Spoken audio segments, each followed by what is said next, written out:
Good evening and welcome to Scotland at 7. My name is Brian Liddy. It's Friday the 20th of October and I'm here with today's news for you. Our Ukraine update, day 604. Ukrainian President Volodymyr Zelensky has said he is grateful to President Biden for his strong signal of support after speaking to the US President shortly before he gave a rare Oval Office address in which he asked Americans to back further military aid to both Ukraine and Israel. Ukraine's parliament has voted overwhelmingly to advance legislation seen as effectively banning the Ukrainian Orthodox Church over its ties to Moscow, despite the church's insistence that it is fully independent and supportive of Ukraine's fight against Russian invaders. A United Nations Commission of Inquiry found additional evidence that Russian forces had committed indiscriminate attacks and war crimes in Ukraine, including rape and the deportation of children to Russia. Alsu Kumsasheva, a Russian-American journalist, has been detained in Russia on charges of violating its foreign agents law, reportedly due to her coverage of Russia's military mobilization for its invasion of Ukraine. European leaders are frustrated about the meeting between Vladimir Putin and Viktor Orban, the Prime Minister of Hungary, in Beijing this week. As it has been repeatedly shown, Putin does not meet European leaders with the aim of achieving peace in Ukraine, said Petr Pavel, the President of the Czech Republic. A Ukrainian strike on Russian helicopters and air defence equipment this week could prompt Moscow to once again move its operating bases and command and control nodes farther from the front line, the UK Defence Ministry said in its daily intelligence briefing. Russian forces launched 12 missiles, 60 airstrikes and 53 shellings yesterday and engaged Ukrainian troops in 90 combat engagements, the General Staff of the Ukrainian Armed Forces said in its morning briefing. A woman was killed in a Russian airstrike on Berislav in the Kherson Oblast this morning, the regional governor said. Alexander Produkin said Russian forces used guided bombs on Berislav and fired 4 anti-aircraft guns at the city. An 80-year-old woman was also seriously injured in her home. Ukraine claimed to make a small incremental gain of 400 metres to the southwest of Verbov in Zaporizhzhia region. Military spokesperson Alexander Stupun said the sullen advance was still difficult because of Russian minefields and heavily fortified defences. Kazakhstan has banned exports to Russia of 106 goods that could be used in the Ukraine war after the ex-Soviet state vowed not to help its ally circumvent Western sanctions. NATO is spreading up patrols in the Baltic Sea after recent damage to undersea infrastructure. In a statement, NATO said that the increased measures include additional surveillance and reconnaissance flights, and a fleet of 4 NATO mine hunters is also being dispatched to the area. Our next item is that Israel is likely to launch a bloody ground assault on the Gaza Strip in coming days, the former Prime Minister Ehud Barak said in an NBC interview. The Israeli military has a green light to move into Gaza whenever it's ready, Israel's Economy Minister Nir Barkat said in an interview with the US's ABC network. Israel's Defence Minister, Yoav Gallant, has told troops gathered at the Gaza border that they will soon see the Palestinian terror from the inside. Gallant urged the forces to get organised, be ready, and for an order to move in, suggesting an Israeli ground invasion could be nearing. Trucks carrying humanitarian aid will enter Gaza from Egypt's Sinai Peninsula in the coming days, according to the White House, following President Biden's visit to Israel on Wednesday.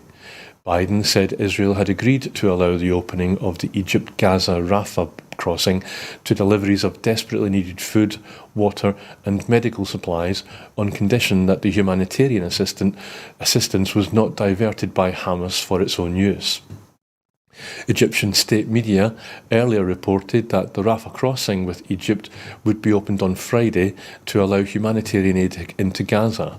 It came after Israel, the White House and Egypt confirmed that limited aid would be allowed to travel into Gaza through the crossing.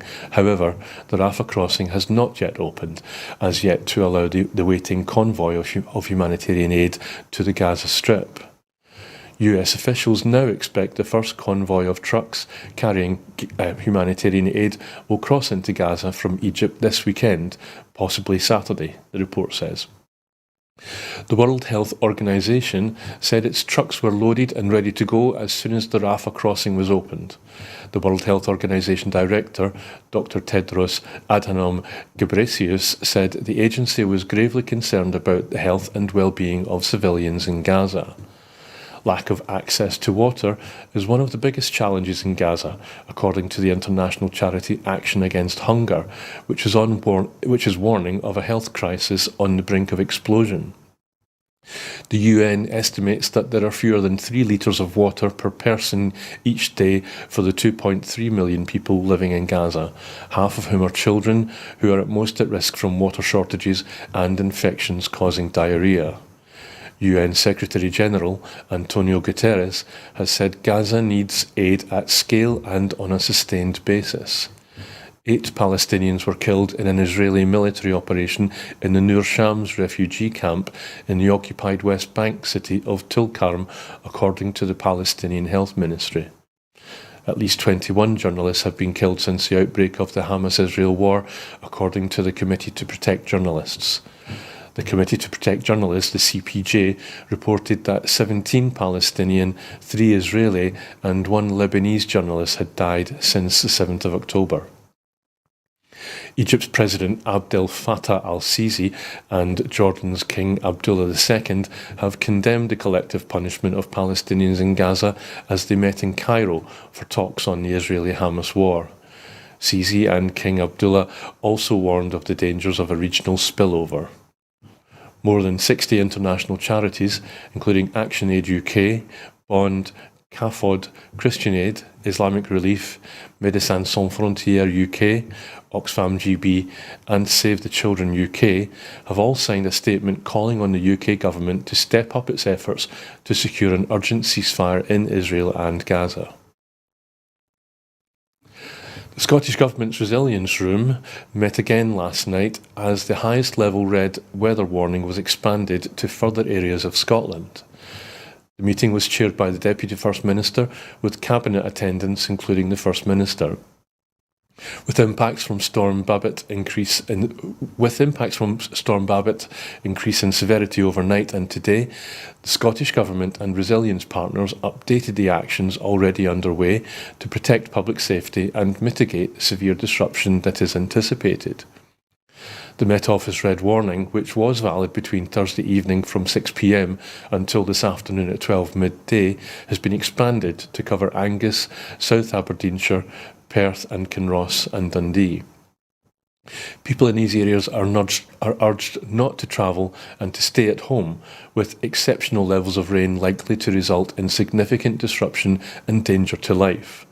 Amber warnings for rain and wind remain in place for many other parts of the country, and people in these areas are advised to avoid travel unless absolutely necessary.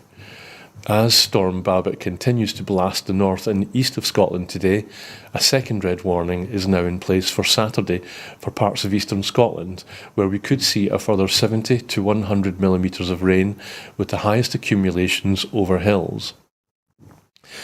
Met Office Chief Meteorologist Andy Page said, "This is not unusual autumn weather. This is an exceptional event, and we are likely to continue to see significant impacts with the potential for further flooding and damage to properties. There are numerous national severe weather warnings in place for both rain and wind over the coming days. Today, parts of eastern Scotland could see a further 20 to 30 millimetres of rain, but the east-facing high ground from south-east Scotland to the Cheviots, south to the Peak District, may see as much as 80 to 120 millimetres of rain locally. Strong easterly winds may exacerbate the impacts of heavy rain." He went on to say, "We have issued a second red warning covering parts of Angus and Aberdeenshire for Saturday, with 70 to 100 millimetres of rain possible. This has the potential to cause further impacts in this already hard-hit area. Further rain is also expected more widely across Wales, Northern England and the Midlands, and warnings are in place here. Meanwhile, the far north of Scotland and southern areas of the UK will see a mix of sunshine and showers over the coming days. Warnings will continue to be updated over the coming days, and further warnings are possible, so it is important to stay up to date with the Met Office forecast and warnings in your area. Localised power outages have been experienced in coastal areas of Scotland, of eastern Scotland, and across the north of Scotland, with ongoing impact expected in Aberdeenshire and Angus in line with the amber warning for wind. Most affected households have already been reconnected and operational resource levels remain good. People are asked to plan ahead and expect significant disruption to transport. Road operating companies have been clearing roads. Rail and bus services have been suspended in affected areas. Passengers are expected to check with transport operators to get the latest information on services. Sir Keir Starmer has said that Labour is redrawing the political map as he made a triumphant tour to the two historic overnight by-election wins as his party overturned huge Conservative majorities in Tamworth and Mid-Bedfordshire. In Mid-Bedfordshire, Alistair Strahern overturned the Conservatives' near 25,000 majority under Nadine Dorries. The Labour leader then travelled to Tamworth to appear alongside the party's winning candidate there, Sarah Edwards, who wiped out the Tories' 2019 majority of just under 20,000. Speaking at a country park near Bedford, Starmer said Labour was redrawing the political map by taking seats such as Mid-Bedfordshire, which had consistently returned Conservative MPs in every election since 1931. Labour secured a 24-point swing in Tamworth, its second highest by-election swing ever, giving Edwards a 1,316 vote majority over her Tory rival Andrew Cooper. The last time the party took the seat from the Conservatives was in 1996, when it was called South East Staffordshire. It won a 22-point swing in a result that foreshadowed the landslide general election victory the next year. In Mid-Bedfordshire, Strahern achieved a 20.5-point swing to win a 1,192 majority over the Conservative candidate Festus Akinbusoye. It was the biggest majority overturned by Labour since 1945. Both seats were being fought after controversial resignations from the sitting Tory MPs, and Professor John Curtis from the University of Strathclyde said the results were extremely bad news for the Tories. If you want to look at the precedent, what's the last time we had swings of this order? The answer is the Parliament of 92 to 97. There were 4 by-elections in that, in which Labour got swings of over 20% from the Conservatives, and we all know how that ended, he said.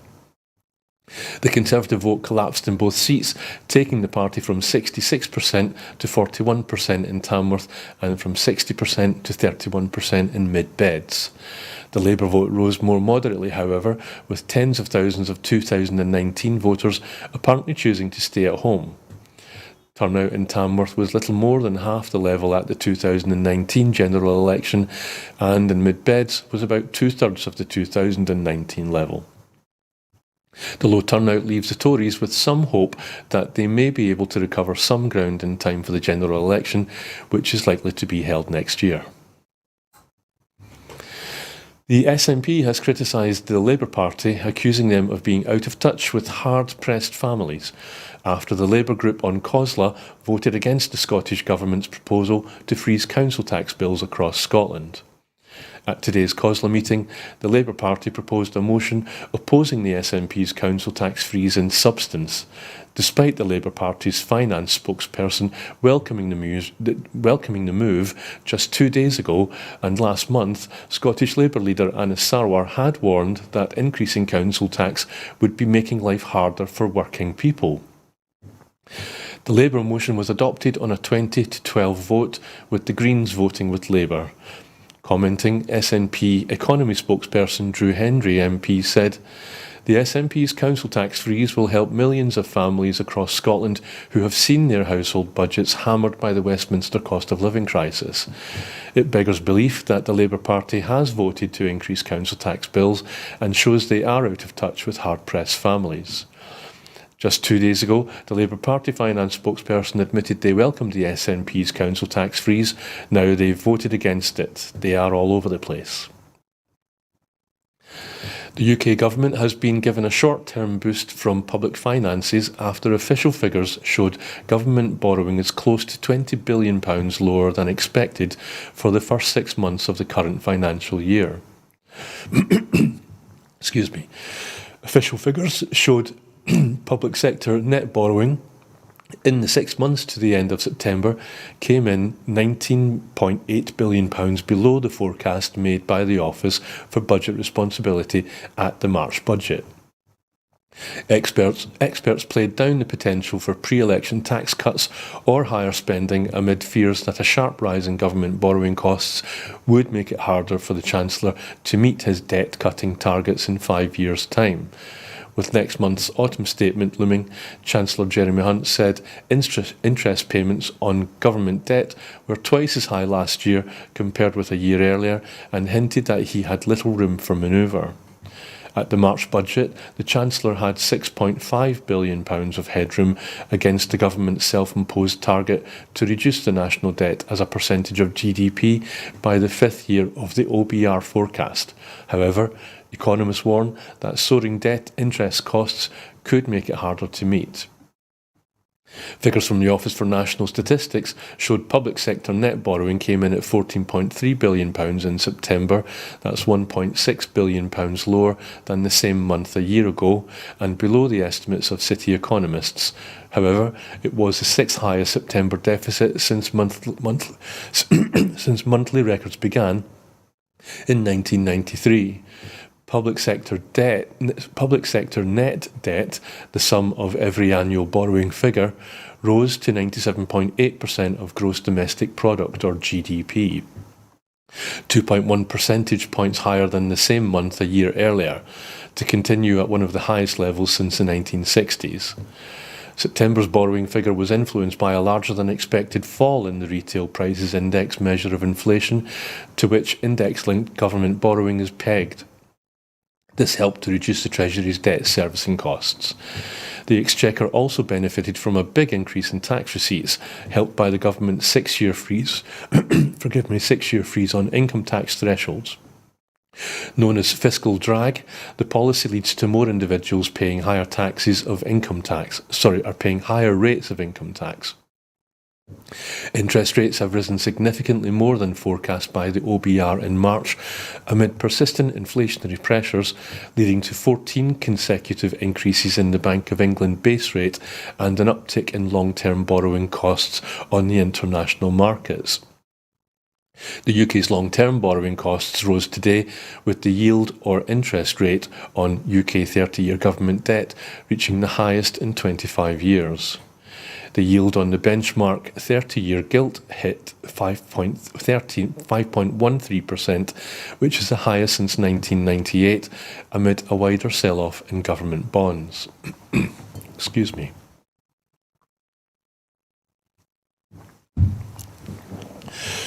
The process of selling the Telegraph newspapers and the Spectator has begun this morning, thwarting a last-ditch attempt by the Barclay family to shut down the auction with a blockbuster £1 billion offer. The boards of the parent companies of the Telegraph Media Group, TMG, and the parent company of the Daily Telegraph and Sunday Telegraph and the Spectator announced that their advisors, Goldman Sachs, had launched a sales process for each of the businesses. Earlier this week, the Barclay family tabled an offer valuing the Telegraph newspaper group at £1 billion in an attempt to stop the sale process heading to an auction and deter rival bidders from challenging them. The Barclays acquired the Daily and Sunday Telegraph and the Spectator in 2004, but Lloyds Bank took control of the titles in June after the family failed to reach an agreement over more than £1 billion in unpaid debt. Lloyds resisted multiple previous proposals tabled by the Barclays, and the bank has been keen to see what value might be placed on an influential media asset such as the Telegraph in an open auction. Analysts have put an expected price tag on the Telegraph title of between £500 million and £700 million. TMG reported £39 million in profits in its last annual financial filing. The Spectator could fetch as much as £70 million. Other potential bidders include Axel Springer, the German media company that lost out to the Japanese conglomerate Nikkei in the takeover battle for the Financial Times in 2015, the Daily Mail owner Lord Rothermere, and Sir Paul Marshall, the founder of the London-based hedge fund Marshall Wace and a minority investor in GB News. Marshall is forming a consortium that includes the US hedge fund billionaire Ken Griffin. There are also bids being put forward by National World, which is run by David Montgomery, the former chief executive of the Mirror newspaper group, and Sir William Lewis, the former News UK, Dow Jones and Telegraph executive. Rupert Murdoch's News UK is considered a potential bidder for the Spectator. A number of the bidders, including Lord Rothermere's Daily Mail and General Trust and Barclay family, are hoping to attract investors from the Middle East to fund their bids. However, the UK government might find more than a minority holding by sovereign wealth-backed investors unacceptable and could block the deal under the National Security and Investment Act. Any deal to buy the Telegraph could also close scrutiny from Any deal to buy the Telegraph could also draw close scrutiny from Ofcom and the Competition and Markets Authority, including a public interest test and plurality and competition investigations, depending on who wins the auction.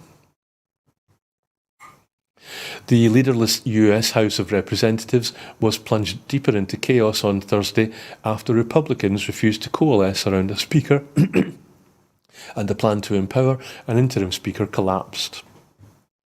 The House Republican Conference ended a day of fiery, closed-door sessions, no closer to breaking the impasse that has immobilised the chamber for a 17th day.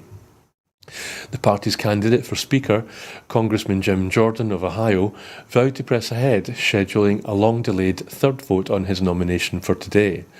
Jordan, a Donald Trump loyalist who led the congressional effort to overturn the 2020 presidential election and now chairs a House Judiciary Committee, has lost 2 consecutive votes to secure the leadership and did not appear to have the 217 votes he needs to win the gavel in a floor vote by Thursday evening.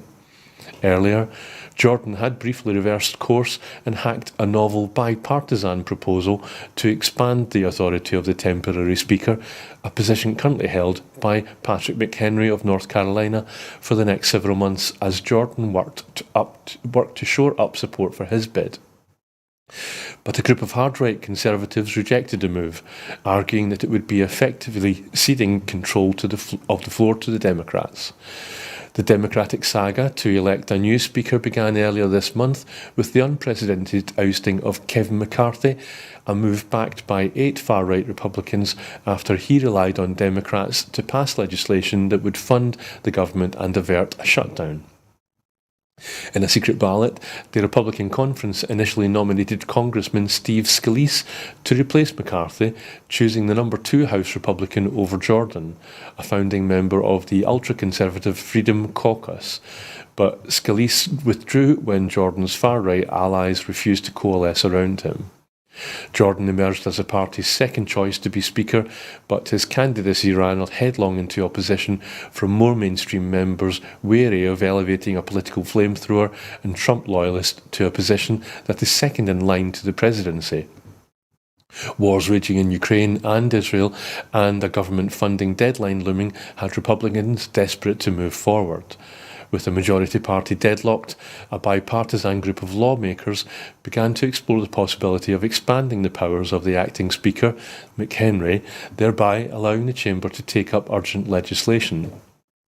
McHenry assumed the position of Speaker pro tempore under a House rule put in place after the September 11th terrorist attacks. It requires a Speaker to draw up a confidential list of lawmakers who would temporarily assume the job in the event if the Speaker's chair should become vacant. When McCarthy was ousted, the House learned that McHenry, a close ally of the former Speaker, was at the top of that list. McHenry dismissed calls to expand his power, indicating that he views the rule as limited to presiding over the election of the next Speaker. However, Kevin McCarthy has said that he believes McHenry already has the authority to conduct legislative business. Special counsel prosecutors have urged a federal judge to reject Donald Trump's attempt to dismiss his indictment on charges the ex-president conspired to overturn the 2020 election results. They asserted that there was no such thing as absolute immunity for former presidents to conduct that occurred in office. The response to Trump's motion to dismiss his indictment, filed in federal district court in Washington this summer, amounted to a sharp repudiation of his unparalleled interpretation of executive power and caused prosecutors to categorically state former presidents could be charged. In their 54-page filing to the U.S. District Court Judge Tanya Chutkan, prosecutors in the office of the special counsel Jack Smith cited a range of arcane and academic writings, including the Federalist Papers. But their central argument was that in the United States the law applied to everyone. When Trump first urged dismissal of the case 2 weeks ago, his lawyer sought to recast Trump's attempt to block the transfer of power as an effort to protect election integrity that fell within the outer perimeter of his presidential duties, which meant he could not be prosecuted. In their new filing, prosecutors derided the assertion that Trump was acting within even the outer limits of his official duties as president when he engaged in schemes to reverse his defeat, including obstructing the January 6 congressional certification. Trump's efforts, which ranged from his efforts to co-opt the Justice Department into investigating bogus election fraud claims to assembling fake slates of electors, declaring him the winner in states he lost, were actions he undertook for political benefit as a candidate, the filing said. Prosecutors also argued that Trump was trying to bend both the Justice Department's internal view that sitting presidents cannot be prosecuted and a Supreme Court case conferring immunity to former presidents in civil cases to claim protection from criminal charges for conduct he undertook in office. The prosecutors argued Trump's arguments could not work because it would have the effect of placing former presidents above the law, and added that their reading of the case was simply wrong. The Chief Justice prosecutors recognised the immunity was limited to civil damages claims. A year-long project led by Washington-based think tank the Center for Global Development, or CGD, has concluded that lead poisoning constitutes a global health crisis that has been extraordinarily neglected by donors and political leaders. An estimated 815 million children, that's 1 in 3 worldwide, have lead poisoning, a condition linked to heart and kidney disorders, impaired intelligence, violent behaviour and premature death. Last month, a paper in Lancet Planetary Health estimated that in 2019, 5.5 million people died because of cardiovascular disease caused by lead poisoning, about 3 times the number killed by lung cancer. The World Bank calculates the cost of premature deaths to be equivalent to $4.6 trillion, or 5.3% of global GDP. The effects on lead poisoning are also significant barriers to achieving almost all of the UN Sustainable Development Goals, the report says. Children are most vulnerable to the condition because they are more likely to put lead items in their mouths, for instance, toys covered in lead paint, and because their bones and organs absorb more of the metal once consumed. Additionally, lead, which is a neurotoxin, can more easily cross the blood-brain barrier at younger ages, where it can severely affect mental development. In July, a working paper published by the CGD aggregated 47 studies to show that more lead children are The aggregated 47 studies showed that the more lead children are exposed to, the lower their test scores are in maths, reading and in their IQ. The CGD found that about a fifth of the total gap in test scores between children in rich and poor countries is attributable to differences in lead exposure. Strict laws addressing the causes of poisoning prevent children in wealthy countries from coming into contact with significant amounts of lead.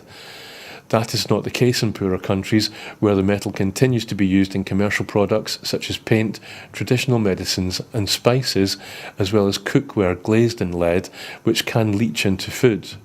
It is estimated that more than half of all children in low-income countries have lead poisoning, compared to just 3% of children in rich nations. According to the CGD, an estimated $350 million in targeted aid from 2024 to 2030 would be enough to dramatically reduce lead exposure in lower income countries, provided there is enough engagement from political leaders. However, the CGD identified that annual philanthropic funds to prevent and mitigate lead exposure in low and middle income nations to just about $11 million. The CGD statement says dramatic action is needed to end the slow-moving crisis and calls on development agencies and banks to support governments in low and middle-income countries to produce national strategies that include regulation and increased awareness. In the short term, reducing contamination, for example by removing products from the market, can have a significant impact.